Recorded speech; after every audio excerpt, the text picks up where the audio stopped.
Good afternoon, ladies and gentlemen, and welcome to a brand new episode of the Co-op Podcast, episode 226. I'm your host, Richard Billy Jr., and today I'm joined by Mr. Gary A. Swaby. How's it going, Gary? It's going very good, thanks. I just want to start off by saying that yesterday I got the chance to experience Distant World, which is the Final Fantasy orchestra, and Nobu Umatsu was in attendance, who is the composer of many of the Final Fantasy games, including Final Fantasy VII. And I just want to say it was incredible to see, the orchestra play Aerith's theme and One Winged Angel. Like seeing those live was just phenomenal. So I urge everyone to check out Distant Worlds if it's ever in your city, because it was a great show. But yeah, I'm good, Rich. How are you? It sounds good. I'm doing pretty good. Just taking it easy on this Sunday afternoon. Um, but yeah, glad to hear that you enjoyed the show. Definitely have to let us know more about that experience later on in today's broadcast. Um, we're also joined by Miss Dana Abercrombie. How's it going, Dana? Hey everyone, it's going pretty well, pretty excited. Yes, Dana. Would you like to let everybody know where are at right now? Because I believe that you are on location somewhere. I am on location. I'm in New York City. I'm at the Jacob Javits Center. It's at the Play Fair, but I am currently with WWE. They just wrapped up this huge interview with Big Show and Daniel Bryan. And we talked about WWE 2K7, 18, sorry. And we talked about a couple other matches, and it was fun and exciting, and hopefully we'll just dissect that later on. It sounds good. And let me add that it's okay if you said WWE 2K17 because the 2K18 pretty much the same game anyway, with a few changes. It's the same thing, and they tried to be enthusiastic about it, but yeah, they had the same sentiment. It's the same thing. Yes, absolutely. And for those that may be wondering, we will not be joined today by a few other individuals, but they will be back. They will be back next week. Don't worry. Everybody has a lot going on. They're pretty busy, so look for them next week. So we do have a couple of topics to get into today. Some of the topics are going to be very, very controversial, depending on who you ask, because there's one topic in particular that a lot of people have been talking about. I just been waiting patiently to talk about it on the co-op. We'll get into that later. But before we do that, we're going to let you all know what we have been playing. So, Dana, I know you've been at that event, I believe, for most of the weekend, but what have you been playing prior to that event? Prior to the event, Mario Odyssey, still, I love it. It's one of those games that's just calming and relaxing, and I just take my time with. I did get to play one game down here that they do have. It's the Oculus Rift. It's the Minecraft for VR, which is horrible. And that's been a terrible experience. But other than that, Mario. Absolutely. That's a game that I wish that I was able to play, but I have not had the opportunity to play it yet. Maybe that'll change this upcoming week. We'll see. So how about you, Gary? What have you been playing? Yep. So of course I've been playing Overwatch. I won't bore you with too much detail because I am going to be talking a bit about that, later on as I talk about BlizzCon and everything. But besides that, I've been playing Destiny 2, and yeah, I'm really getting into that game now. I don't feel like I'm going to be playing the game long term still. Just because I don't really have that many people to play with at the moment, but I am kind of getting into the story and the grinding my character a little bit, developing my characters and fleshing them out. One thing I have a problem with when I play like role-playing games like this that allow you to create characters is that I always get to a point where I'm like, you know what, I want to make a new character. So I actually did that. Like I made a second character as well, just to see like the differences between the character classes and stuff like that. So my main character was a hunter, and I made a second character that's a warlock. So yeah, I'm really enjoying playing as a warlock at the moment, but it just means I have to replay a lot of the missions that I already did. with my main character and stuff. But it's cool because I have some friends from Overwatch that are just getting into Destiny 2 now. So like I can kind of play with them as they begin the game, you know, with a lower character. So yeah, it kind of works out, I guess. It just means it's going to take me a bit longer to proceed with the story, like at the point that I was before. But yeah, having fun with that game still. And that's pretty much all I've been playing this week. Sounds good. Yes, sounds very good. So as for what I've been playing, I played quite a bit of games this week. You know, obviously, the last time we recorded the show, I believe we had the release of Mario, we had Wolfenstein 2, and I believe Assassin's Creed Origins all on the same day. So I haven't had a chance to go back to Assassin's Creed Origins quite yet. I did play a little bit of it before we recorded last week, and I thought the game was great. Don't really have any other updates on the game at the moment. But, you know, I'll probably have more to say on it this week, depending on how everything else goes. I have been playing Wolfenstein 2, the new Colossus. So far, I'm enjoying the game. I don't really quite know yet how far I am in the game as far as the progress.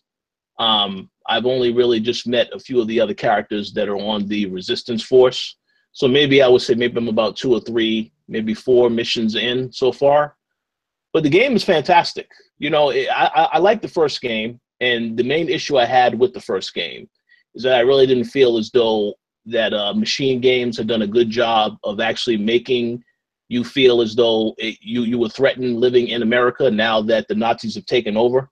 They have definitely, you know, there's a night and day difference between that game and this game, because now you get a sense that, yes, the Nazis are in control. You see that the death and destruction that they have caused on their path to control. And so far, I think the game is great. Now, I still do have quite a bit to get through it with that game. But so far, it's fun. I did opt to play it on the hardest difficulty setting because I wanted to see how challenging it would be. And it is pretty challenging, but still manageable. Now, there is a mode that I do believe, you know, there is permadeath in there where, you die. I guess you have to start all the way from the beginning if you die one time. I don't know if I'm going to do that mode yet. But so far, I'm enjoying the game a lot. I believe that our colleague, Mr. Max Muller, he does have a review that is coming very soon for that game this week. So stay tuned for that on the site, because it is, you know, the game, like I said, the game is fantastic so far. If you enjoyed the first game, you definitely need to pick up this game. But I don't think you need to pick it up right away. I mean, you can wait for the price to drop, because I'm pretty sure there's going to be a lot of Black Friday deals on this game and a lot of the other games that have already come out. So I definitely will wait on that. But yeah, good game so far. I did play a little bit of Call of Duty World War II. Give a shout out to Activision for allowing us to, you know, try out the game. We do have a review coming for that game sometime later this week, because we just received the game Friday. So, but the game is, from what I played so far, I must admit that I did not play too much of it. I only played through the first 2 missions. And what I can say right now is that the game looks fantastic. But graphically, the game looks fantastic. It doesn't matter whether or not you have it on Xbox or PlayStation 4. The game looks fantastic. I can only imagine it will look a little bit better on the Pro and the X. But I haven't really seen it on either one of those systems. But the game is good. You know, it's your typical Call of Duty game. The story mode that I've played, you know, it is set in World War II. So it's a lot more graphic, you know, in terms of the stuff that does happen. If there's one thing that I don't like about the game so far, when you play that first mission, you know, for the most part, you know, you're going through bunkers, killing all the bad guys. They do have one instance where you actually have to have like a up close combat encounter with the enemy, and that requires, you know, I got to press the button prompt at this time, you know, time that stuff correctly. I'm not a fan of any of that stuff. You know, I would have preferred if they just kept it simple, where you can just go up to somebody and just stab them, because in Wolfenstein you can do that. You go up to somebody, you press down the button, and you're able to execute a kill on them. Whereas in this game, you have to time the actions correctly to match up with that type of stuff. So I mean, I don't know how much of that is in the game because I haven't played that much of it, but right from the very beginning, I was not a fan of that. That's the one criticism I do have. But so far, I guess the game is okay. I mean, it's pretty much what you would expect from a Call of Duty game, so not really anything too special. But if you are a Call of Duty fan, then you'll enjoy the game. But I'll have more to say on that next week because we already know that the campaigns are typically short for Call of Duty, so I'm pretty sure I'll be able to finish that this week. And finally, the one game that I have been playing, which I can say a little bit about, I can't say too much about it. I have been playing Need for Speed Payback. If you know that on the previous episodes of the co-op, I said I played Gran Turismo, I played Forza Motorsport 7, and I had said on the most recent episode that, you know, Gran Turismo is a good game. I don't like the online-only practice that they have with the game. It's still a good game. But I said if there was a racing game that you should get this year, maybe you should consider Forza 7. Okay, after playing Need for Speed Payback, I have to say, you know, I'm enjoying that game a lot more than I enjoy Forza and Gran Turismo. I mean, if you ever played Forza Horizon 3, you know that when I wrote a review for that game last year, I said that that was the best racing game this generation so far, in my personal opinion. This game, I could tell that the devs at Ghost Games, they took a look at Forza. They took a look at how certain things were designed in that game, and they pretty much used that same formula to make this game. I mean, there is a story mode that, you know, that I'm playing through right now. It includes a gang that comes together to try and take down another game, which is owned and operated by a mafia-type organization. So a lot of the races that you are, you know, it's like very much open world. You're racing through this place called Fortune, I believe it's called Fortune Valley. City is very reminiscent of like how pretty much how you described Las Vegas. It has the shiny lights, different type of desert environments, so on and so forth. But the game itself, the way that they have set it up, there's so many aspects of that game that you can tell that they were inspired by Forza Horizon, down to the different things that you can do as far as the icons, the cars that you get, the different activities that you can do. It's just a lot of stuff in that game. You could tell it was inspired by that. But the fact that you actually put a story on top of that with characters that are actually likable makes it a really, really good game so far. So I definitely would tell people, I believe if you have EA access, you can try out a demo right now, like for maybe 10 hours. Only on Xbox, though, of course. I don't know if there's going to be a demo eventually on PlayStation 4. I would assume that there will be because the game is coming out later this week on November 10th. But I would highly recommend you try it out, especially if you're a racing game fan. It's not a type of racing game fan where you have to go crazy with all the customization. There is customization there, but it's not a sim. It's pretty much like an arcade racer in certain aspects. But I would highly encourage anybody, you know, if you're a racing game fan, you want to try something different, you need to try out this game. And no, EA is not endorsing me at all to say this. It's just that I've been enjoying this game a lot more than I've enjoyed Forza and Gran Turismo. And it's nothing personal against both of those, but in the case of Forza, you know, pretty much every Forza game feels the same as far as, you know, when you think about the main Forza game, every Forza game feels the same. With the exception being Horizon, because it's a different franchise that's being worked on by a different team. But it feels like it's the same experience. So obviously, when you get something different that feels different, you actually like that a little bit more. So I definitely would recommend you check out Need for Speed Payback and look for my review on the website. I believe the embargo lifts on Tuesday morning. Yeah, so look for that on the website on Tuesday. But that pretty much concludes what I've been playing. As I said, I've been playing a lot. It's been a very busy season, but good time to be a gamer, no doubt about that. So we're going to go ahead and we're going to jump right into the topics for this week because a couple of these topics are very interesting. I'm going to start off with this topic because I don't really know if this is a confirmation yet. This is some news that we received on Friday. And we'll find out if it's true or not relatively soon. But the word on the street is that Rocksteady's next game is a Superman game. There's supposed to be a cover story in the next Game Informer magazine on this particular game. So of course, Rocksteady has been very quiet, you know, ever since they've been working on the Batman game. We haven't heard any updates as to what they're working on now.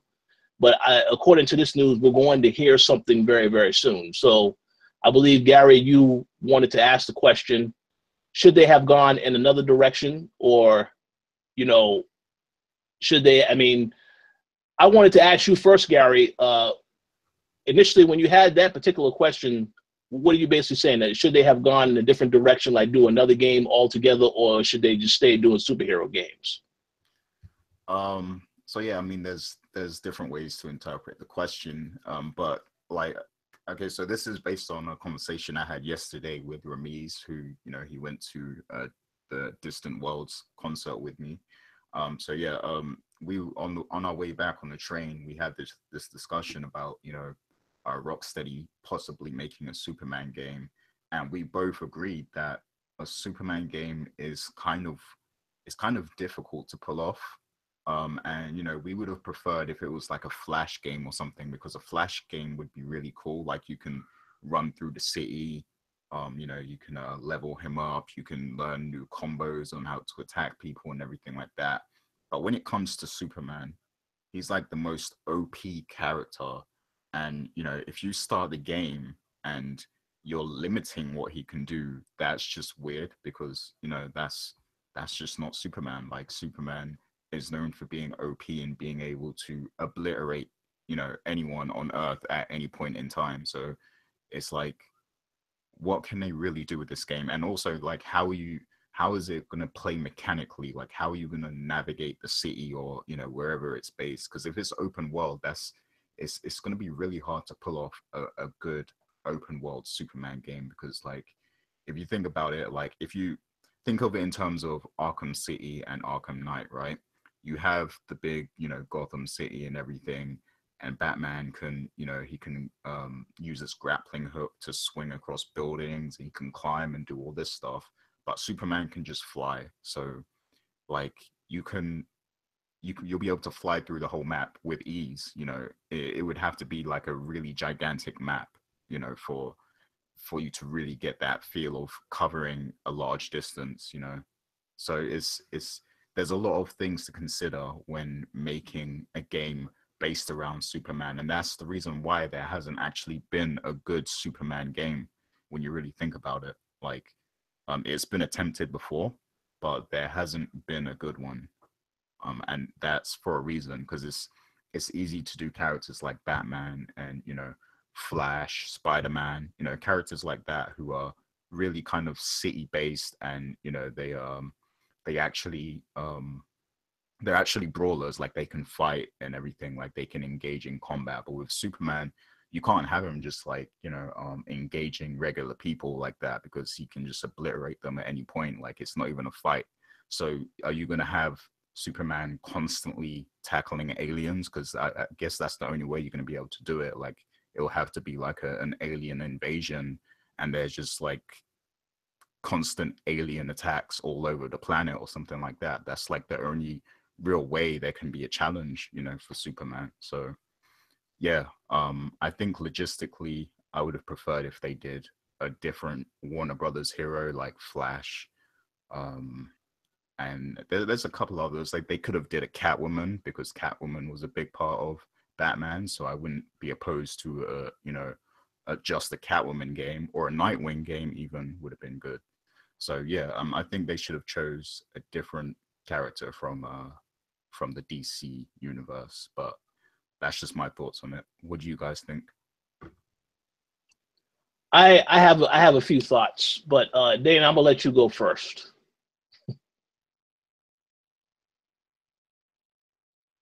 I find it to be very interesting. I initially at first was very excited. Just I'm so used to there being, you know, a bunch of Batman games. I wanted there to be with Superman, but the mechanics is just odd. So I wonder how they're going to be able to pull it off. And also I wonder if it's going to be like morality based.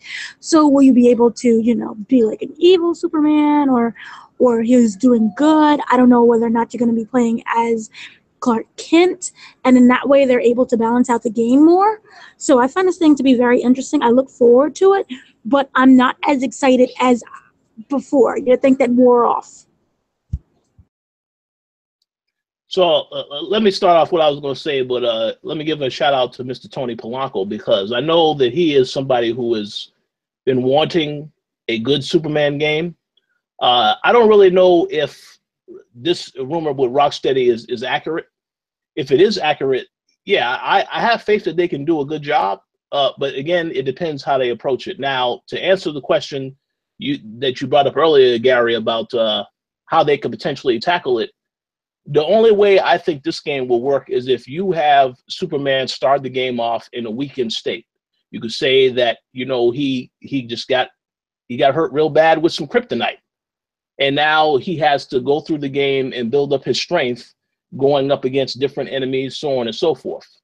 But again, it all depends with the execution of how they do it. Now, one thing I will say, and this a lot of people may not like this, I am a fan of Rocksteady.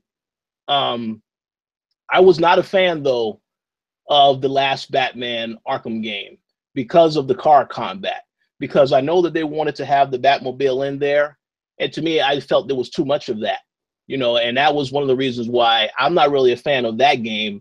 It's still a good game for what it is. They still do a great job with the Batman games, but because of how they had all that vehicular combat in the actual game, and then you shooting, you know, going up against all these different villains and having to use the Batmobile, that got very annoying and repetitive for me very early on. So that's why, you know, I think they definitely would need to be careful with Superman, but yet I still think they can make it work. It just depends how they're actually going to approach it. Because it's all about the execution at the end of the day. Now, I don't really know. I mean, I thought at one point Rocksteady was considering, well, there was posed with the question of, would you guys ever consider making up a superhero game that's not dependent upon a superhero we actually know, like Batman or Superman, like your own original creation? And I don't really know what the answer was to that question. I thought it was something that they would consider, but they never really said yes or no to that. So I'm not really sure. I guess we just have to wait and see exactly what it is that they intend to announce. If it is in fact true that they are going to announce something, but I think that there is some truth to that, because there was some screens that came out also, something that could have been in a magazine spread. So it's possible that that is what they do reveal when that next issue drops. But we'll see. Were there any other thoughts on this particular topic before we move on? Because I don't really know if you guys really care that much about Superman. Yeah, he's definitely not my favorite. But in the chat, either Miguel or Mark, I don't know which one said it originally, but they said it could be based on Smallville. So, like, you know, when Clark Kent is basically kind of learning his powers of Superman, so he's not at his prime, kind of thing. Would you guys think that would be interesting to see, Smallville Superman? Hey, well, you know, well, Dana, you watched Smallville, right? So you like that. Who watched Smallville? I kind of like that. So here's the thing. I feel that this story is strong no matter what they decide to do with it. I just wonder, again, how the mechanics is going to work. And, you know, the flying around is great and everything, but after a while, it just becomes very tedious. So I'm just interested to see how they do it. But I like the idea of them going the Smallville way. Yeah. Also, another question to ask. Now, I know Superman, it would be awesome for Superman to have his own game. Do you think it's out of the question for Rocksteady to just make a Justice League game, though, considering that the movie is coming out in a few weeks? I'm pretty sure that that's going to be something DC will try to focus on after the movie. Even after the movie is out, they're going to focus on these characters that they have in particular in that movie and their future films. So do you think it's possible that they could just go the route of doing a Justice League game instead? Do you think that would be more intriguing than a Superman game? No. Oh my gosh, no. We already have one similar to that. It's called Injustice. No. I want Superman to have his own game, but I want it to be smart. And I don't want it to be something that we've seen before. And for me, Justice League, I'm sorry, but I just kind of, it's not needed. Not right now. I'm gonna actually disagree here and say that I think that has more potential than a Superman game, because the way I imagine it is like, what if there's, a number of different missions and stuff, and you can choose which character of the Justice League you choose to, complete that mission with. So you can pick Batman, and you'll have to use his skill set to complete the mission, or you can, choose Superman and just blaze your way through it, or you can choose Flash, or whoever else is in the Justice League. And the movie's coming out soon, which I'm expecting to be terrible, so it would be great to have like something good for the Justice League. No, see, for me, that reminds me of every Lego game that's out there, and so it's just so corny. Maybe it's just my hatred for that property and that upcoming movie, but I'm not interested. I would be more interested in Superman. Hey, well, as I mentioned before, I'm pretty sure Tony Polanco would agree 100% with you, because I know he is a Superman fan. I mean, I would love to see them pull that off, only because everybody knows, well, Batman is, they know how to handle Batman, but Superman, that would be something different for them. But yeah, it all is about the execution, how they do it in the end. So as long as they don't have anything that is unnecessary to the actual game and the story that is distracting, then it should be fine. But we'll find out whether or not this news is true.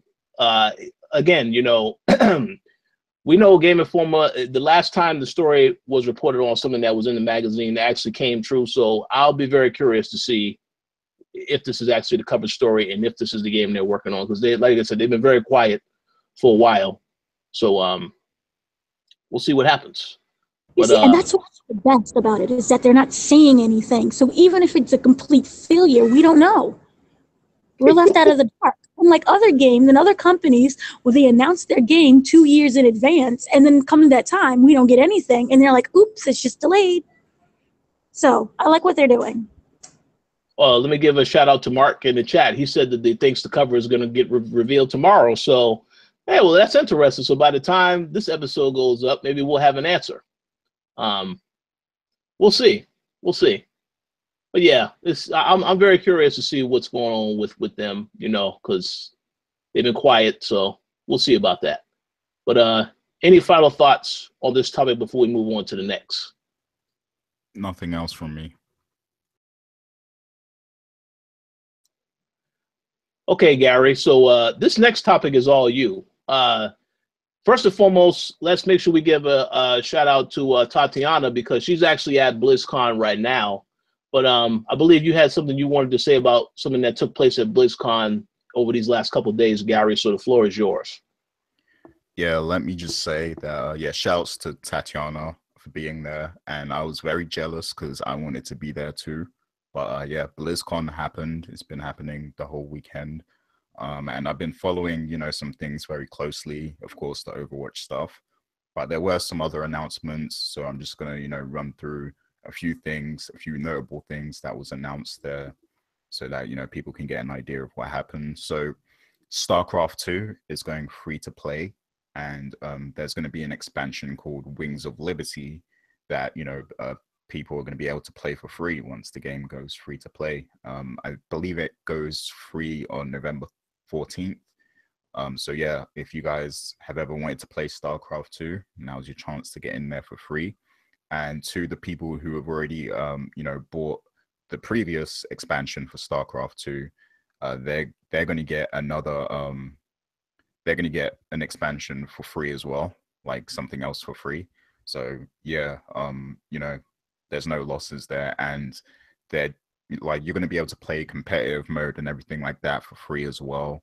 But there are going to be some barriers just so that they can maintain the level of quality, that's involved in the the competitive process for StarCraft 2. So that's pretty cool to hear. There's also a new expansion for World of Warcraft called Battle for Azeroth. And I don't know too much about that, but, it's cool that they're still making content for that MMO, which has, been pretty popular for, it must be approaching like 20 years now almost. Yeah, I think like maybe I think it came out like '03 or something like that. So yeah, we're not too far off from the 20-year anniversary of that. And Hanzo from Overwatch is going to be in Heroes of the Storm, and I believe there's also, you know, new content coming for that game too. So be on the lookout for that. But let's get straight to Overwatch, which is what I followed closely. Now they revealed a new character called Moira, who's a healer and a damage dealer. And people in the Overwatch community have been asking for a new healer for a long time. And you know, of course, we got Ana first. She was like the first character that was the first new character that was released for Overwatch, you know, after the initial game release. But since then, people have been wanting a new healer because, you know, you have Lucio, who's, you know, he's like an area healer, like he heals people in a certain radius, but he can also do the speed boost, which is unique to him. And then you've got Zenyatta, who's you know, he's good at picking off enemies because, you know, he can debuff enemies while also doing singular healing. You know, he can only heal one person at a time. And then Mercy, who's like the main healer, she's also my main character that I play. You know, she's got the res and everything, which is unique to her. So people have been asking for a new healer because they feel like there's a need for another type of healing and another type of healer that has a specific skill set. So now we have Moira, and you know, she plays like kind of a sorceress kind of thing. And yeah, she's also a really good damage dealer. And Jeff Kaplan himself said that she's OP, as you know, he actually swore, like he used profanity. He said she's OP as fuck, you know, when he announced the character. So yeah, that's cool to see a new character coming to Overwatch. And they also had the Overwatch World Cup happening, and I was following that very closely because you know, the Overwatch competitive scene is really entertaining. And I want to commend you guys in the US because you did way better than the UK did. The UK got destroyed by I believe it was Sweden. I think, yeah, they got destroyed by Sweden. And US, you guys actually put up a good fight against South Korea. Who South Korea, if you follow Overwatch, you know that South Korea destroys everyone. Like they destroy everything in that game. Like they're just so talented at you know, competitive Overwatch. But the US put up a really good fight, and for a minute I thought the US was actually going to beat South Korea, but South Korea came back with the victory, surprisingly. But you guys have some great Overwatch players over there. And I have to say as well that there's times where I only play on the American server on Overwatch just because the level of play is so much better on the American server. And I only play on Europe when I'm playing with my team over here. So yeah, you guys are really good at Overwatch. But yeah, South Korea won the World Cup, so kudos to them. If you are into Overwatch, I would say check out some of their matches online because like it's incredible the things that these guys do. Like their reactions are just so quick. Like I don't know how they must literally just play games all day. Like I don't know how they're able to accomplish, you know, that level of play in any game. I know they're also good at League of Legends and stuff like that as well. But yeah, that's oh, and there was also a new cinematic for Overwatch as well. So people who, you know, ask for more story from Overwatch, you have a Reinhardt cinematic to look forward to also. But yeah, that's pretty much it for BlizzCon. So, you know, just so you guys aren't left out, was there anything at BlizzCon that caught your eye and made you want to play any of the games that, you know, Blizzard makes? Dana, I'll let you go first.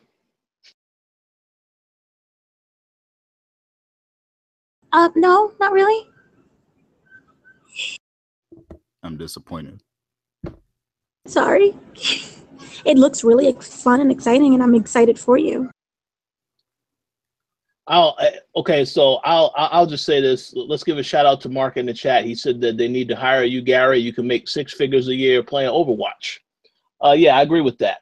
I'll say this. I have to give a shout out to everyone that still plays Overwatch since day one, because when this game first came out, to me, you know, at the time, I looked at these multiplayer only games, and I didn't have a positive thought about that because of games like Evolve, which I did review on the site a few years ago. And man, it's funny how that game, the title of the game is Evolve, and nothing came of that game because the studio is done. That game is done. It's unfortunate, but I'll just say this much. You know, with Overwatch, because I played these other multiplayer games, I figured, well, this is the same thing. But of course, because Blizzard Activision is involved, and that is a whole different story, you know, unto itself. So I definitely commend them for creating a game that people are still playing to this day, that they have now managed to make it a competitive sport. I think they deserve props on that. Now, does that mean that I'm actually going to play the game? Man, I don't think I have time for Overwatch. Not you know, I look at all the great games that came out this year, and there is no way in hell that I'm going to have time for that when I'm still trying to catch up on everything that came out this year. But for those that are fans, I salute you all. That is a positive thing to say. Now, let me also say a negative thing about Overwatch. The loot boxes in Overwatch. I know that, again, we've already spoken on this show that the loot boxes is cosmetic stuff, but because they have included that in there, I see a lot of developers now are including this stuff in their own games, and not in the positive way either. Because I know there are microtransactions in Call of Duty. I didn't really get a chance to dive into any of that stuff yet, but I know that a lot of people saw that, they were very pissed. And of course, you know about the whole thing with Star Wars Battlefront 2, and the fact that EA is now trying to change that so it's not really offensive to the players. It's ridiculous, though. So the loot bot practice is one thing that I don't know about that, man. It's a very slippery slope. Obviously, there are some people that are actually spending money on this stuff, so it's going to continue to exist. But that is the one negative thing of Overwatch that I'm not happy that people did take from that game. And they said, okay, well, look what they did. Now, how can we do this and make money doing this? So I'm not happy that that is in the other games, but for what it's worth, still, those that actually enjoy Overwatch, enjoy what it has to offer, I commend all of you for still playing that game, because if I would have picked up that game at launch, there's no way in hell I would still be playing it today. That's just my opinion. But hey, I'm glad that the whole event turned out successful. As I mentioned, Tatiana's there. I know she's going to have some stuff to say about that event when she returns from that as well. But yeah, that's a very good recap, Gary. It's as if you were at the show from start to finish. Oh yeah, man. I'm very passionate about Blizzard stuff now. I've even considered getting back into World of Warcraft because I never really got too deep into that. But Garrett Gloss, shoutouts to Garrett, who used to write for the Koalition. He actually plays WoW from time to time, and he's kind of got me thinking about hopping back into WoW as well. So yeah, I just really like what Blizzard is doing right now, and I like how they continue to you know, support their games, and they continue to, you know, listen to their audience and improve their games based on audience feedback. And I think that's a practice that a lot of the big publishers should take on board. But yeah, I agree. One last thing I did want to say. I also still don't have a gaming PC, so that's probably another reason why I haven't really gotten a chance to really get into any of these games. You know, I've always been saying over the last couple of years, and I've said it on this show multiple times, oh yeah, I'm going to get a gaming PC. I've said that when we still had people who were writing for the site that don't write for the site anymore, and I still haven't had the opportunity to do that yet. So I might have a change of opinion once I do get a gaming PC and I get to try a lot of these games. I know if I was to try to play WoW right now on this Mac here, oh, that would not work at all. So I may have a difference of opinion on a lot of this stuff. I am interested in trying a lot of these games out, such as you know, World of Warcraft or StarCraft, so on and so forth. But yeah, I just need to make sure I actually have a computer that's going to actually run this stuff the way that it's meant to be run. But we'll see what happens in the future. Anything is possible. But yeah, any final thoughts on BlizzCon before we move on to the next topic? No, that's it. Awesome. Okay, now we're going to talk a little bit about the system that Dana has told me she can't wait for the system to come out because she's going to buy it day one. We're talking about the Xbox One X. Yes. Yes. So apparently there's a report that came out that said, obviously the Xbox One X comes out this Tuesday, November 7th. There's a report that was released that said numerous outlets are saying that the Xbox One X is super powerful and can eliminate loading times. So I believe, Gary, you asked the question, have the reviews changed our opinions of the Xbox One X? Let me be the first to answer this question and say it has not changed my opinion of the Xbox One X. And I will explain to you why this is. I said at the very beginning that, I'm glad that Microsoft is making another console. That's great. More powerful. That's great. But where the hell is the software at? I know Reggie, aka Weapon X, he sent me a video earlier today of somebody playing Assassin's Creed Origins on the PlayStation 4 Pro and the Xbox One X. I did not notice any difference whatsoever in that version of the game. But obviously they say it runs better on the Xbox One X. I just didn't see it in the video footage that I saw. But I think I'm glad Microsoft is releasing a new console. Anytime there's new hardware, obviously, if you're into tech and you're into gaming, you may want to actually try out some of this stuff. It's totally fine. But I just think they've been very focused on hardware for most of this year. We talked about the show that they had at Gamescom, and they're using that time to talk about controllers instead of the games that they refuse to reveal because they don't want to talk about that stuff too early, which is fine. But I just think, again, to really convince me that I need an Xbox One X, I need to see software before any of this other stuff. I know that the hardware is going to be great because they do a great job with the hardware. Microsoft has done a great job with the Surface and all the other stuff that they've done. So I have no doubt the hardware is going to be good, but it's about the software. At the end of the day, if the software is not there, I don't see any reason why I need to hurry up and get a system. But again, that's just my opinion. Dana, what do you think about the Xbox One X and the fact that loading times are cut? Now, does that make you want to get an Xbox One X for sure, or is it still a no? It's still a no, because that's really great if you can cut loading times, but what am I loading? You don't have enough games yet. So, like, am I loading air? So for me, it's still a no. Come out with something that's exclusive, that's really going to get me excited, and then maybe we'll talk. But until then, I'm PS4 all the way, and I still go out and go get a Nintendo Switch instead.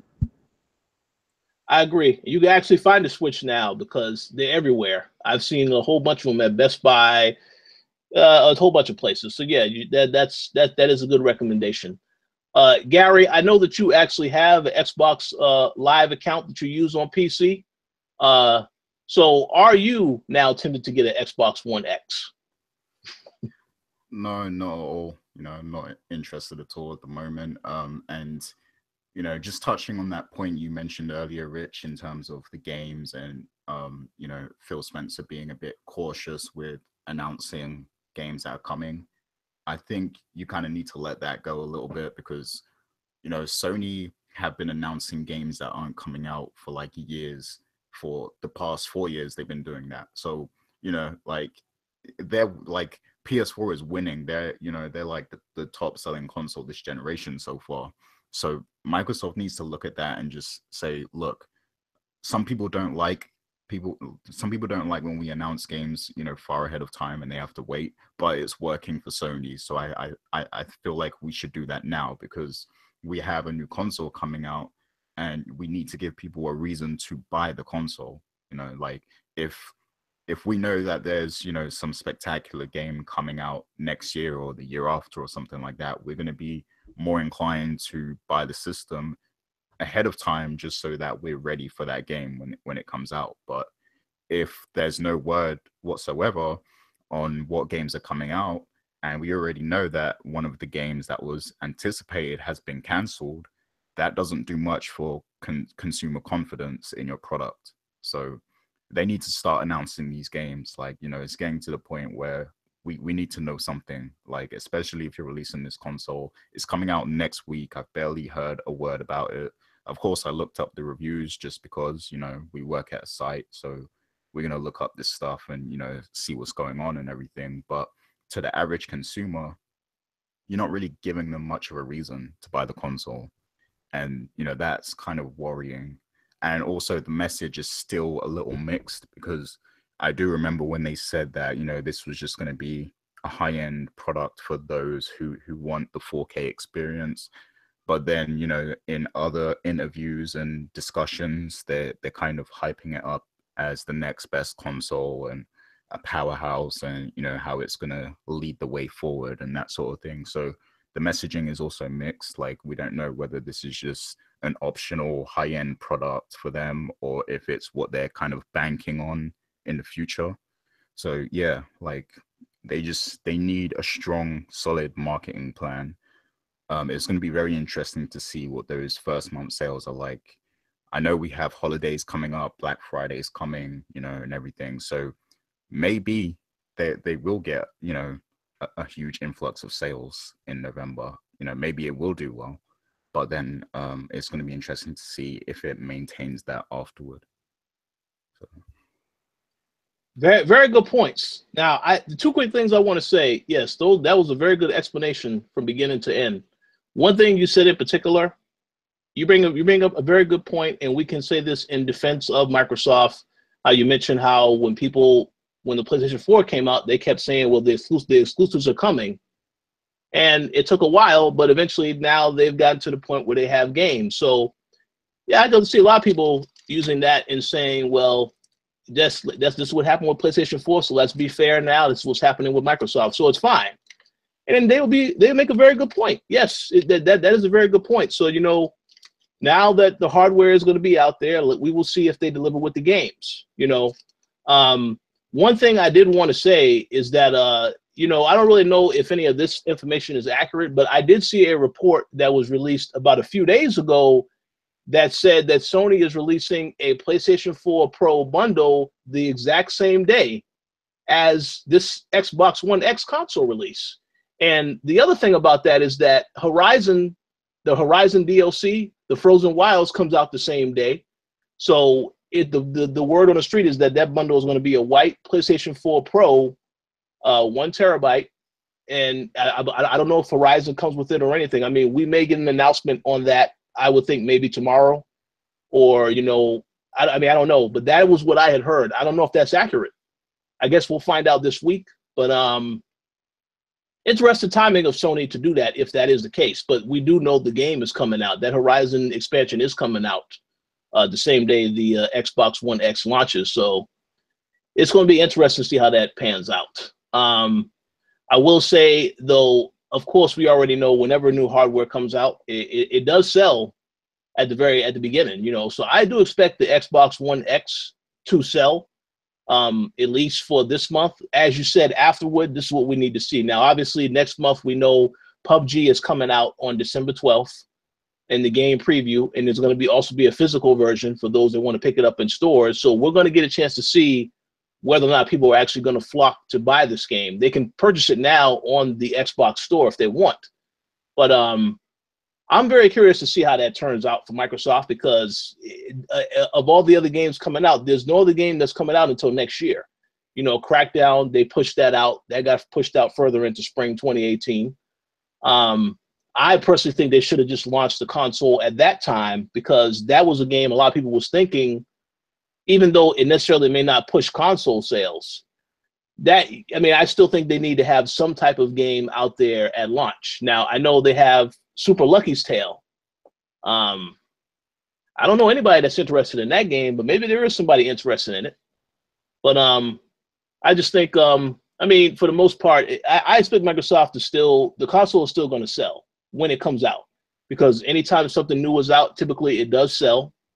And, you know, and again, a lot of people who are highly supportive of Xbox will pick up that console because they want to see them be successful and do well. But at the end of the day, the software, this is what this is all about, the software. So we can say that, okay, they have a good console now. It's more powerful, so on and so forth. Now we will see a year from now whether or not the lineup is looking good. That's the only thing I'm looking for, the software, because I need games to play. I don't want to replay the same games at a higher quality on a new console that I just purchased. I want to play new games on that system. So that's just my opinion. But we'll see what happens. Yeah, we'll see. Yeah, in the chat I see shouts to Dux. He says games will come. Microsoft wanted to fix the weak console problem first. Now the games will come. They wanted to eliminate them having inferior third-party versions of games. So that's a good point. But the thing is, like, you have to, like, you can't just release the console, you know, without informing the consumers what they have to look forward to, because we've already had a Halo this generation, we've had a Gears, and you know the customers just want more now. Like, they want something new, they want fresh experiences. So like, sure, that's cool that they're fixing that problem, the 900p problem or whatever, you know, it's cool that they fixed that problem. But the question then becomes, like, are you gonna be willing to, you know, take out the microfiber cloth and dust off your console, you know, when in 2 years' time when these games start coming out? Or are you gonna forget about it by then and have moved on to the Switch and the PS4 Pro by that time? Oh yeah, absolutely. One thing I will say, you know, the comment about the third party, they just want to be focused on third party. That's fine if they want to just have, you know, be the system that has the better of the third-party titles, because some people will say that the exclusives don't matter, they don't sell. But again, we have to go to a perfect example, Horizon Zero Dawn. This is a game that a lot of people, when we saw the trailer initially, I was like, you know, something about that game is, it was very interesting. It was something different from Guerrilla, okay? The game is still one of the most successful PlayStation 4 exclusives this year, in my opinion. And, you know, I'm pretty sure at the end of the year, we'll get confirmation of that when they release the numbers for different games that did it very well. I'm pretty sure that that game did pretty well, and that was exclusive. So I do believe that there can be some exceptions to that rule about the exclusives still mattering. Now, as far as the third-party titles are concerned, yeah, Microsoft can do that. They can definitely have better looking third-party titles on their console. But I still think, I mean, I want Microsoft to be thinking outside the box. I feel as though if you want to have the better third-party title, that's one thing. That's fine if you want to do that. But you also should still have aspirations to create software that is exclusive to your platform. Because a lot of people, they may not necessarily care about all the third-party titles that are coming out, but they want to see what's going on with Halo, what's going on with Forza. Maybe want to see some new stuff. And then take a game like Sunset Overdrive, which, you know, I know last week we didn't talk about it, but now they don't have a publisher for the sequel. If I was Microsoft, I would have at least considered trying to do something with that relationship. Because even the regular Sunset Overdrive never came to PC. It was only on Xbox One, and it did not sell well. Obviously, I think if that game came to PC also, then the sales would have definitely be helped out a lot more. But I just think at the end of the day, I'm fine with Microsoft if they want to only focus on having the third-party titles look better on their console. But I still think they need to also make a conscious effort to make sure you also have exclusive titles. Because the competition, Nintendo and Sony have exclusive titles on their platforms. They also have some third parties as well, but they make sure they got exclusive on lock. So Microsoft, this should not be an excuse for them to just say, don't worry about first party titles. Just worry about the third party stuff. No, I think they need to be concerned about the first party stuff also. But again, this is just my opinion. People will disagree, and I will respect their opinion no matter what. But this is just my opinion. We'll see what happens. But any other thoughts on this topic before we move on to the next one? Yeah, just to close this off, like, when I think about PlayStation, I think about The Last of Us 2, God of War, you know, Detroit, Final Fantasy 7 remake, you know, all these games that are coming, right? But do you know what I think about when I think about the Xbox One or the Xbox One X? I think about Phil Spencer. That's the first thought that comes to mind. No games, just Phil Spencer. And you know, in a business when you're selling to customers, you don't want your customers thinking about you, the staff, the employee. You know, you want them thinking about your product and the value that it provides for them. So that's a big problem that Microsoft has right now. Like whenever we think of Microsoft and Xbox, we're thinking about Phil Spencer and you know what he's doing, what he's saying, and what he's promising. But we're not actually thinking about the product and the games and what's coming for, you know, the Xbox ecosystem. And that's the problem they need to fix. I agree. I agree. And the thing about the whole first party lineup, I understand that that's not something that could be fixed immediately. It's going to take time for them to build up their lineup to really get it to a point where they have a lot of first party stuff, because all the studios they had, they got rid of a lot of studios. They got rid of some franchises altogether. So it's going to take time. But what I'm saying is that I would hope now that you have the console that is out, that you want people to spend all their time on, I hope that next year they will actually take the time to invest and educate people to let them know, oh, we do have some stuff that's coming to this console. You know, when we go to E3 next year, or we watch it, you know, whatever happens with that whole situation, I want Microsoft to be talking about new games coming to the system. And I do not want to see a trailer of a third-party game that is also coming to PlayStation 4 as the feature trailer for the event.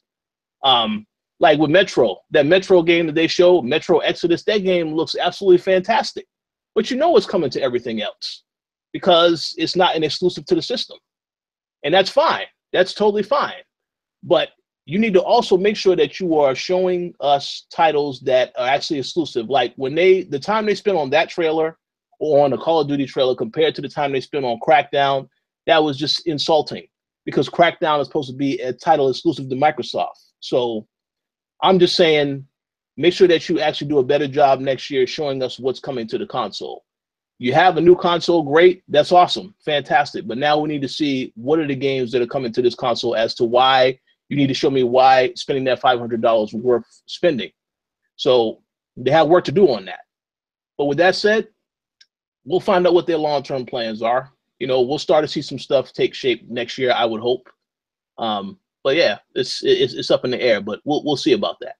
But for now, I'm glad to hear the system is coming out. Even though I criticize the system, because I know people will say you always criticize Xbox. Man, I had Xbox. I've had every Xbox system.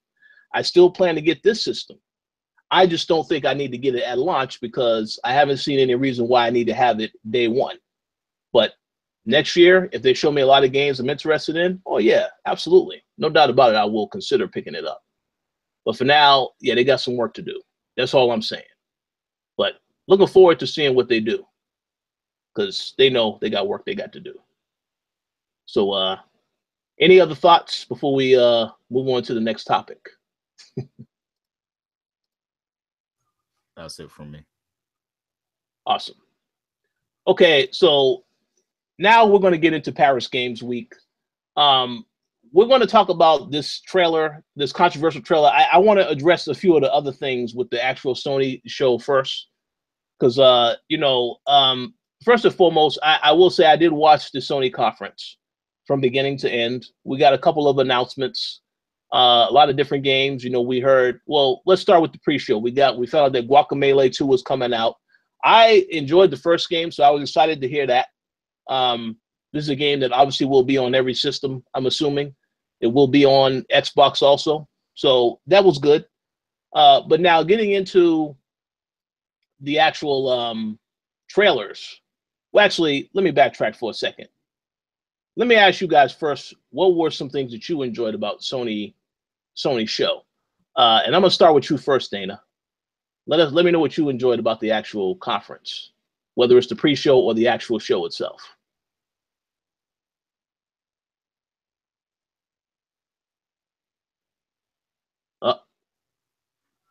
Uh-oh. Maybe she got caught up in that interview. Well, go first, Gary. Yeah, like, to be honest, there wasn't a lot of things that kind of like piqued my interest. But it's cool that there's another Guacamelee coming. And I really liked the Ghost of Tsushima reveal, from Sucker Punch. It's really cool to see them like be inspired by like the Japanese culture and everything like that. So I find it interesting that they're doing a Japanese-based game, which is pretty cool. So yeah, I'm interested in seeing more about that. The trailer was really good, I thought. The episode Ignis trailer was cool. For Final Fantasy 15, and the God of War one was cool. I mean, we've seen a lot of God of War at this point. I just kind of want the game now, but it was cool to see um, Kratos, um, just being brutal as usual. So yeah. Besides that, it was pretty much what I expected. It was a bunch of like indie games and kind of the more low budget exclusive games and stuff like that, and yeah, just a lot of that, which is cool. Like, I'm not knocking that at all, but there wasn't much that really interested me from the show. But I know they're saving their big guns for PlayStation experience, so it makes sense. Yeah, I'm gonna have a question about that afterward also. But Dana, if you are back now, how about you let us know what you enjoyed from the Sony Paris Games Week show? Oh, I thought that the games were Guacamole. Absolutely. I like the sequel. It looks really good. Looks promising. That looked fun. I liked, I don't remember what they showed. Guacamole was really the big standout. Well, now I have a list here of everything. We got of course we got Spider-Man. We got Detroit Become Human. We also did see, Gary mentioned the Sucker Punch game. Ghost of Tsushima, you said, Gary? That's the name of it? Yeah? It's pronounced Tsushima. Tsushima. Okay, see, that's why I cannot say it. I'm just going to say the Sucker Punch game. And we also got God of War. So, okay, let me just say this real quick. First and foremost, in regards to the show, I thought it was very short. And I was a little surprised with that because I thought we got an hour at the Sony show at E3. I know that they hyped up the show beforehand saying, well, hey, listen, if E3 was only half the story, so now we have a lot more to show. And I think that for the most part, the show was satisfying in terms of what they showed with all the trailers. I mean, I thought it was great. Now, there was still a lot of release dates missing from that whole conversation, which I'm pretty sure we will get some release dates at PSX. But overall, I'll just go over real quick. I did enjoy God of War trailer. It was short. It showed a lot more combat. I'm fine with that. I just want them to reveal when is this game coming out. So we'll see about that. Spider-Man trailer was great. A lot of questions about that trailer. Some gameplay in there, and then the cinematic stuff also. Very glad to see that Miles Morales is in the game. I still don't know how they're going to use him in the game because Peter Parker looks like the main focal point of the actual story. But that's interesting. That looked great. Let me see what else. Detroit Become Human. This was a game that I mean, we saw it at E3. The game looked good to me. I know a lot of people made a lot of big deal about what happened in that trailer, and we're going to get into that in a minute because that's tied to the other discussion we're going to have with The Last of Us 2. But I'm looking forward to pretty much everything that I saw there. I didn't really think anything was bad. I just thought, it's relatively short. But obviously, as you already alluded to, Gary, PSX coming up in December. And that is the question that I was going to ask. What do you think we're going to see at PSX now that we've seen what we saw at Paris Games Week? So you can start us off and let me know what you think we're going to see there. At PSX? Yeah. Yeah, so definitely Death Stranding, since we didn't get that Paris Games Week. And I think probably something Final Fantasy as well. Another thing I forgot to mention about the Distant Worlds, they showed some gameplay from Final Fantasy Remake when they were playing one of the 7 songs, the bombing mission. I need to check some of the footage they've already shown because I'm not sure whether it was new or not what they showed at Distant Worlds, but if it was new, then I imagine there's probably going to be something for that at you know, PSX with new footage and everything. So yeah, I'm expecting something Square Enix related for sure. And I've actually forgotten what else is coming for Sony. I know they've got quite a lot coming next year, but yeah, I think we're gonna see. I would even say that we might see Last of Us again. You know, like more gameplay focused or something. And yeah, I need to kind of think about what else, because I know that there's some other stuff coming, but I can't recall everything right now. So yeah. So I do agree with Death Stranding 100%. There you go. Yeah, Days Gone. That's what I was trying to think. Okay, yeah, I do have something to say about that too. Death Stranding, I think, is definite. We should see something by then, I would think. And maybe if it's even just another teaser trailer or something like that.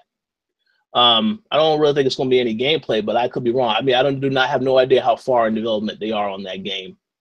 As for Days Gone, I did read an article recently that said that game started development in January 2015.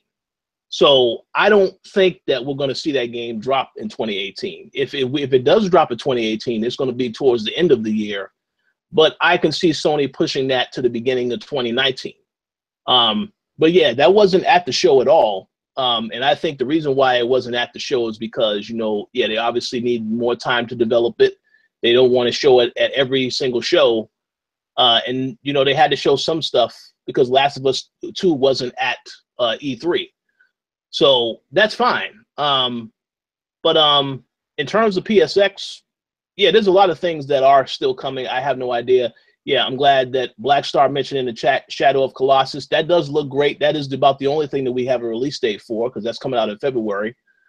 That did look great. But I just think at this point in time, we're going to just get a lot of release dates. I would expect a release date for God of War at PSX, a release date for we have a release window for Detroit, which is spring 2018. They may get a little bit more specific with that. I don't really know if they're going to do that at PSX, but God of War at the very least, I expect a release date for that, and maybe Spider-Man, because there are rumors that that's coming out either Q1 or Q2 of 2018, whereas the trailer said 2018. So I don't really know if that's accurate or not. But yeah, more release dates without a doubt. We're going to get in more of that. Yeah. So I agree with that. I think that they're just going to put release dates on a lot of the stuff that we've been waiting for, because, you know, 2018 is right around the corner, and a lot of this stuff is expected to come out in Q1. So yeah, it makes sense that they would start to give us solid release dates. Absolutely. And let me just make one quick comment before we move on to The Last of Us. Both, you know, I believe the last show, I believe you and Dana had a prediction we're going to see Dreams. So since Dreams was not there, can we confirm that now that is a nightmare and the game is maybe in some development trouble, or you think they just decided to scrap the game concept altogether and come up with another project? I mean, hopefully the latter of what you said, you know. But no, I don't know if they would just scrap it, but maybe they would, you know, kind of revise it a little bit and, you know, kind of change some things up and maybe present it better to the audience in a way that's, you know, more interesting. Because yeah, it's fitting that it was called Dreams, and it was actually putting a lot of people to sleep when they were showing it. So, yeah. Yeah, I mean, I think, you know, at least with some of the studios, I appreciate that Sony will give them the freedom to do different stuff. Like we got Horizon Zero Dawn and now this new Sucker Punch game. I respect that, but I guess in the case of Media Molecule, you know, I don't really know. Maybe they need to stick with Little Big Planet or bring it back, or I mean, I don't know what they're doing, but maybe we'll see what happens with Dreams if it ever gets spoken of again.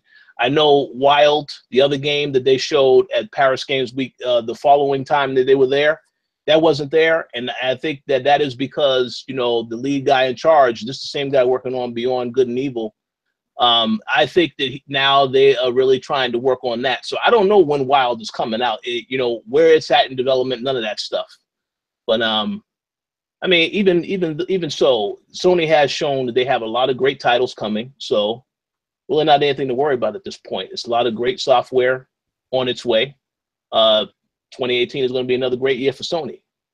So now we need to get into all of the controversy behind one trailer that was, well, there were two trailers that were singled out from that particular show that a lot of people made a big deal out of. Okay, I'm talking about the Detroit Become Human trailer and The Last of Us Part 2 trailer. Now, apparently, you know, the trailers, okay, in the Detroit trailer, we see a form of abuse because we did see the android.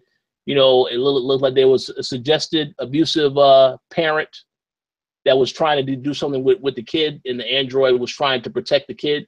So there was a little bit of some suggestion with that. But then, of course, the Last of Us 2 trailer, where we see that there is a woman that is seemingly about to be hanged. And initially what ends up happening is that, you know, there's a kid that comes off in the distance, shoots two of the characters with arrows to the head. And we see somebody also get stabbed in the neck with the axe.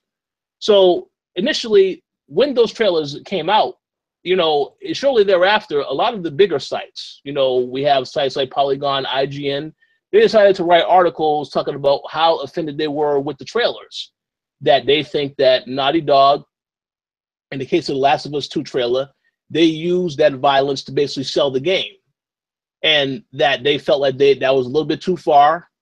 And when I saw those trailers, I instantly, when I saw that reaction they had, I instantly laughed, because to me personally, you know, first and foremost, if you ever have played The Last of Us, you know that this is a game that is not for kids.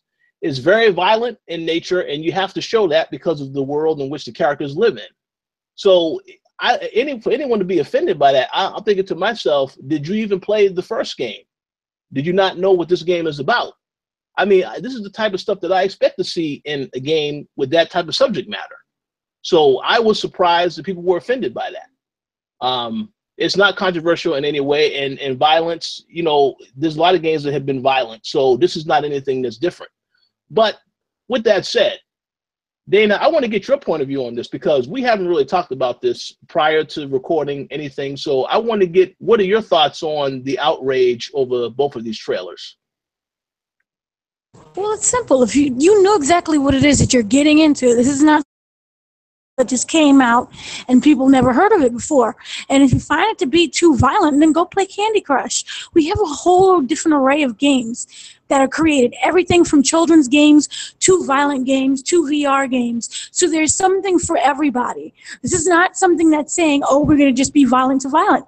To be violent, if you look at the context of how the trailer is, this is something that, you know, it's slightly, yes, it's violent, but it's something that you need.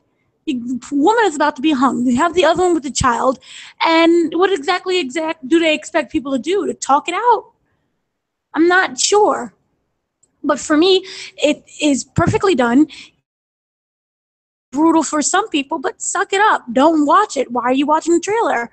Go instead and do Candy Crush or, I don't know, Mario. Yeah, exactly. Very, very well said. And Gary, before I get to you, let me just throw in one other little quick comment.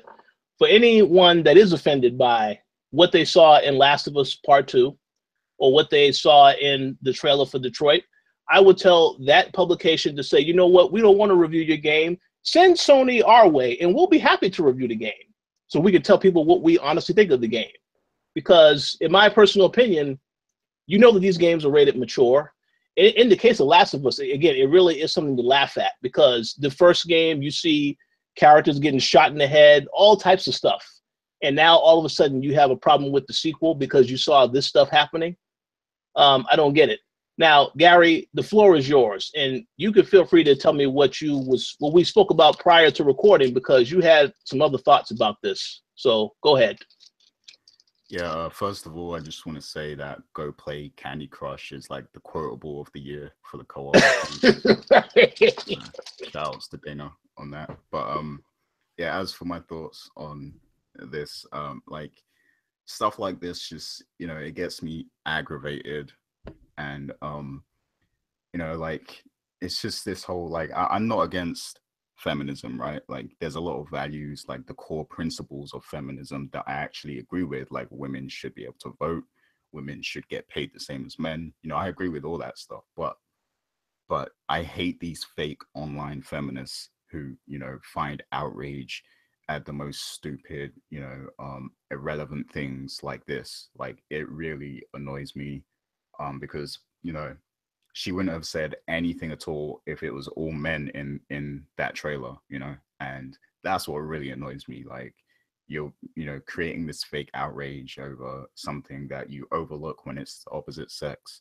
And shout outs to Hip Hop Gamer also, because he made a video addressing this, and a lot of people, you know, they criticize Hip Hop Gamer for not expressing things the correct way and, you know, breaking things down in the right fashion. But he, you know, expertly broke down, you know, the writer at Polygon who made that article, and, you know, he was basically saying like, so you know, you want to create this narrative about, you know, the game being violent towards women, but you overlook, you know, the hundreds of games with violence against men. So that doesn't make you a feminist. It makes you like, you know, you're inhuman. Like you're so consumed with sticking up for feminism that you're not sticking up for humans, period, you know. So what does that say about you? You know, like you just, yeah, it's ridiculous. That's all I can say. Like I hate when stuff like this happens. I hate when it gets attention, because, you know, this became like a big narrative and a big talking point this week, and I hate that stuff because I miss the days when we can just, you know, enjoy our games. Like, but now it's like people are trying to, because this stuff actually gets noticed by the creators as well, like the publishers, the developers. They all look at this stuff and, you know, they feel like they need to make changes to their games to appeal to the mass audience. So, you know, all of this stuff gets picked up, and, you know, people actually, it changes the way that, you know, developers approach their games. So I hate when stuff like this is blown out of proportion, because, you know, it's probably going to make someone at Naughty Dog think, you know, in the future when they're working on Uncharted 5 or something, they're going to be like, oh, we shouldn't make Sam, you know, hurt this woman in the trailer or something like that, because then people are going to talk about it. Like, you know, like it's stupid. I hate it. Like video games have had violence for, you know, the past 25 years or so, even longer than that probably. So where have you been? Like, is this person like 18 years old or something? Like, this is video games. This is the video games business. Like, what are you doing working at Polygon if you have a problem with this? Like, that's my question. But also, just to say from like, say if I was just looking for reviews, that type of thing, to me it would seem like you're already creating a bias. Like you're already against the game before it came out. So how am I supposed to trust your review if you're already hating on a trailer? What happens when you actually play the game and say, for example, it could be more violence? Yeah. So very good point. Yeah, that person should not be reviewing games unless it is Candy Crush, you know. Like, they really shouldn't. I agree. And let me just make a real quick comment. I also want to give a shout out to Hip Hop Gamer, because I did see that video, and you know, I normally don't agree with Hip Hop Gamer on everything he says. That video, he was spot on at every point that he made. So I think it was ridiculous for that woman to go after them the way she did. And I will say I'm very glad of how Sony responded to it, because how Sony responded to it was fantastic. And they asked about the trailer. They're like, hey, no, there's nothing wrong with the trailer. Hey, we support our developers and the story that they are trying to tell. And the other thing that people miss in all of this is that I'm pretty sure that there's an explanation as to all of the stuff that is happening in the trailer, why it's happening, what the story is about. So people jump to conclusions like, oh, well, this is too violent. I don't really care about the story. I saw this guy get shot with an arrow. That's too violent. I saw this woman, you know, get hit in the neck with an axe. That's too violent. It's all BS. It's all BS. Because again, anyone who has played that game in particular, you know, this is not a kid's game. It doesn't make any kind of sense. So lot of that stuff is just a little ridiculous. Maybe it was a situation where the articles felt the writers felt like, well, there's not much to write about with this conference, so I'm going to find something controversial to write about so I can get some traffic on my site. Maybe that's what it was. But clickbait. There you go. Exactly. That's it. So I don't know, but I didn't have any problem with it. Again, I acknowledge that a lot of these developers, they are adults. They are creating games for adults. So obviously, I have no issues whatsoever with the game. I can't wait to play it. I can't wait to play Detroit. All of the games that I saw at the show. So I just don't understand what these people are talking about. But it is what it is. Can I just say really quickly, before I kind of like died in the middle of everything, that I am very much looking forward to Spider-Man for PS4. I think that game, you ever love something so much that you start to get afraid? Like right now, I'm afraid that it might not live up to my expectations. So, but I'm really excited to see it because it just looks so wonderful. And there's also the fact that you can now play as Mary Jane. So I'm excited for that, and I want to see how this story goes. And I also love that there's Miles in it, and Detroit Become Human. I'm so in love with this game that I just already know that it's going to be delayed probably for another year. But I love the concept behind it, and I love that whole, the ability to choose kind of what you want to do in the story. So to me, those were the two games that stood out the most. So those I'm excited for. And the Samurai game also. That looks incredible as well. So far, PlayStation has some games that I hope doesn't disappoint. That, the holiday season is going to look really promising. Oh, yeah. I mean, no doubt about it. I mean, most of that stuff will be, well, I would assume most of those games will be out in 2018. Well, we know Detroit and Spider-Man is supposedly coming out in 2018. The other game, the Sucker Punch game, that game has been in development for a long time, because I did see the interview that they had later on, and they said the game was in development for a while. So that could very well come out next year. I don't know when it's going to come out. But 2020. We'll it looks like it's very complicated and a lot of things going into it. I say 2020. Yeah, 2020, it's possible. It's possible. Detroit Become Human, I don't know. I'm starting to get like that feel of like Watch Dogs kind of situation, or The Division, where it's going to just be delayed forever. And then when you actually get to play it, it'll be glitchy. And I really hope that that's not the case. But it looks so good that I'm expecting that to be delayed as well. Well, I will hope not, since they said spring 2018 in that trailer. I hope that they stick to that. But you never know. You never know with this. This is why I'm completely against announcing games before they come out. Just surprise us. Just be like, oh, it's available today, and wait until that time. I'll be totally fine with that. But hey, we'll see what happens. Yeah, so pretty much that, as we said, Sony has a lot of great stuff coming. For those that were offended by the Last of Us 2 trailer or Detroit Become Human, just don't play the game. That's it. Just play Candy Crush. Yeah, play Candy Crush, like Dana suggested.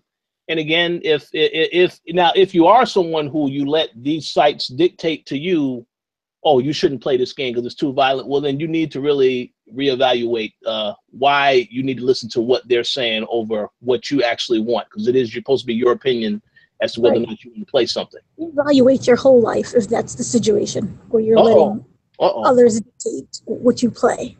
Yeah, pretty much. Pretty much. So we'll see. But Gary, do you have any other thoughts on this particular topic before we get ready to wrap up today's show? Yeah, I mean, the last thing I want to say about the Last of Us trailer is, like, the women in the trailer were actually, like, they were strong. They were able to defend themselves and stuff. So, like, that's another point I wanted to throw out there. Like, the argument that was made against the trailer was completely baseless and, stupid, because they were strong female characters, clearly. But, yeah, besides that, I also wanted to say that Monster Hunter, I'm really sold on that game now, because it really looks like the type of game I would play. You know, I'm into my RPGs and you know, games where you have to like hunt creatures and stuff like that. Like I love that sort of stuff. So I'm really sold on that now. And yeah, as for Spider-Man, I don't think you have to worry about that game at all, Dana. Insomniac are really good. They know how to make a good game. So I'm confident that that's going to be the Spider-Man game we've wanted for a long time. I remember, I think it was Spider-Man the movie 2 was probably like one of my favorite Spider-Man games. I think this is going to be way better than that. So yeah, I think we're in for something special with Spider-Man. I agree. And since you mentioned it, I just want to make this comment real quick. I'm glad you mentioned Monster Hunter World.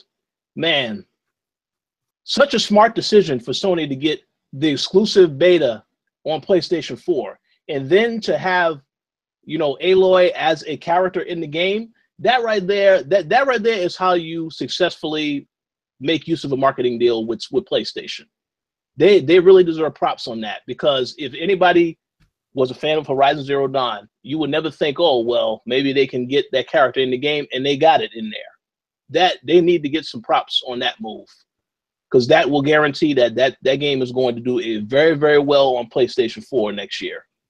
So I got to give them props on that too. My preview. Yes. Check out Dana's preview on the website. Yeah, that was a good choice because it actually looks like Aloy fits that world kind of thing. Like, yep. So that was a really good choice. Absolutely. That's how you that I mean, for all the marketing deals that you have, that is a marketing deal that I think is brilliant. So I got to give them props for that. They already sold me on that game too, so I will check that out next year. But any other thoughts on this topic before we wrap up today's show? That's pretty much it from me. Awesome. All right, so we thank you all for listening to this week's show. As I mentioned, we're missing a few people. They will be back next week. I want to give 2 quick shout outs before I give the floor to Dana and Gary. First and foremost, I definitely want to give another shout out to Mr. Tony Polanco. He actually reviewed the Horizon DLC, the Frozen Wilds game, and his review will be live on the website tomorrow at approximately 11 a.m. So definitely check that out tomorrow. Of course, that DLC is coming out Tuesday. So if you're still on the fence about whether or not you should get it, definitely check out his review. It's very well done as always. So check that out on the site tomorrow morning. Also, I wanted to say, give a shout out to if for anyone out there that, if you like going to the movies and you're a Marvel fan, you absolutely need to be. I would have hoped that by now you saw Thor Ragnarok. Because that movie was fantastic. Dana has a review on the website right now that you should check out if you still haven't seen the movie, but you need to go see that movie, especially if you're a Marvel fan, because it truly was a very fun experience from start to finish. Can't really say enough about that. So go see that movie.